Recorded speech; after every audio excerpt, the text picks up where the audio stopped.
Social media पर पिछले 4 दिनों से एक ज़बरदस्त खबर फैली हुई है, जिसमें एक आदिवासी व्यक्ति अपनी बहन के कंकाल को लेकर के कंधे पर लाद करके चलता हुआ दिख रहा है। और उड़ीसा के केओंझर जिले की घटना है, जहां पर उड़ीसा ग्रामीण बैंक के सामने ये युवक पहुंचता है और वहां पर अपनी बहन के कंकाल को नीचे रख देता है और बैंक वालों से पैसे मांगता है। हालांकि ये पैसा मांगने वो पहली बार नहीं आया था, जनवरी से वो पैसे मांग रहा है, क्योंकि उसकी बहन कालरा मुंडा, जिसकी तबीयत खराब थी, उसका बैंक में खाता है, लगभग 19,000 रुपये बैंक में थे। लेकिन बैंक वाले हमेशा ये कहते थे कि खाता धारक को पैसा निकालने के लिए खुद आना पड़ेगा।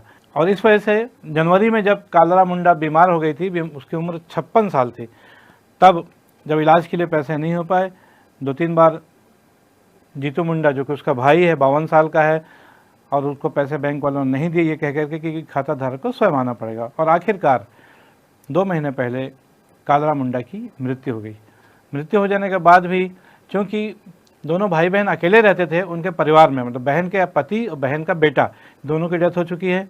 जीतू मुंडा का बड़ा भाई, जो कि नॉमिनी था इस पूरे बैंक अकाउंट में अपनी बहन के, उसकी भी डेथ हो चुकी है। अब ये दोनों भाई अकेले रहते थे। दोनों भाई साथ में डेली मजदूरी करते थे और कमाते खाते थे, मतलब उनके पास कोई खास कुछ था नहीं संपत्ति के नाम पर।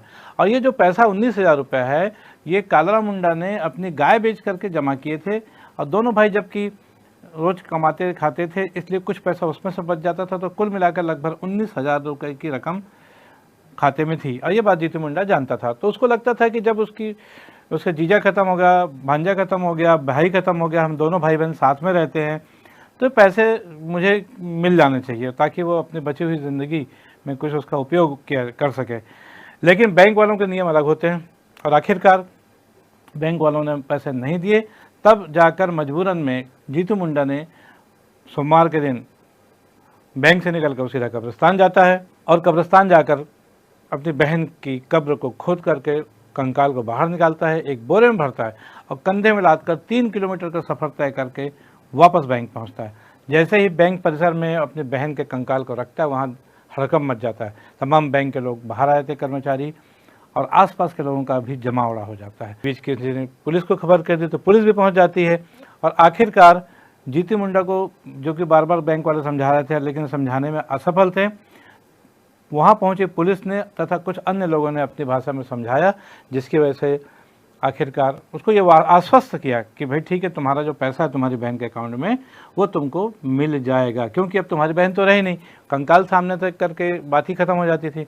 अब सवाल ये कि मामला यहाँ पर मानवता, इंसानियत और संवेदनशीलता का था कि बैंकों के जो नियम जिस किस्म से हैं, उसमें स्पष्ट है कि या तो खाता धारक स्वयं आए, या तो उसका कोई नॉमिनी आए, या फिर डेथ सर्टिफिकेट एक ऐसी विशेष चीज़ है कि इसके आधार पर भी खाते से विड्रॉल किया जा सकता है। लेकिन ये सब चीज़ें नहीं हो पाई थी, इसलिए पिछले 3 महीनों से जीतू मुंडा पैसों के लिए लगातार घूम रहा था।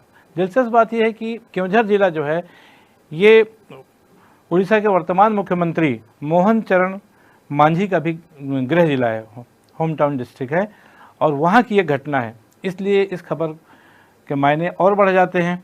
इस घटना के बाद राजस्व मंत्री जो उड़ीसा के सुरेश पुजारी, उन्होंने एक बयान जारी कर पहले तो इस घटना की निंदा की।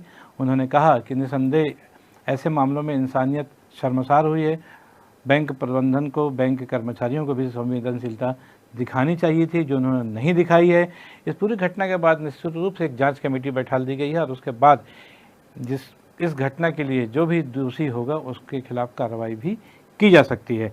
बहरहाल ये घटना ये बताती है कि शिक्षा के अभाव में आज भी ऐसी घटनाएं तो रोज नहीं घटती, लेकिन ऐसी समस्याएं जरूर आती हैं कि पैसा बैंक में पड़ा रह जाता है, लेकिन जानकारी के अभाव में लोग डेथ सर्टिफिकेट के मायने नहीं समझते हैं और ना वो बनवा पाते हैं, क्योंकि उसको बनाने की भी एक प्रक्रिया से गुजरना पड़ता है और ये सब चीज़ों में समय लगता है।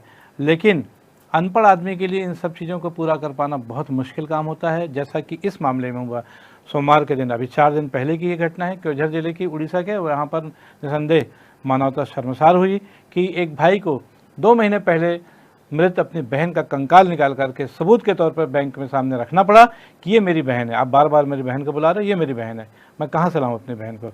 और आखिरकार जो बात वो समझाना चाहता था, नहीं समझा पाया। कंकाल को जब सामने लाके उसने रख दिया अपनी बहन के, तब जाके मामला सॉर्ट आउट हुआ और बैंक वालों को भी तब एहसास हुआ कि कहीं ना कहीं उनसे भी शायद गलती हुई है।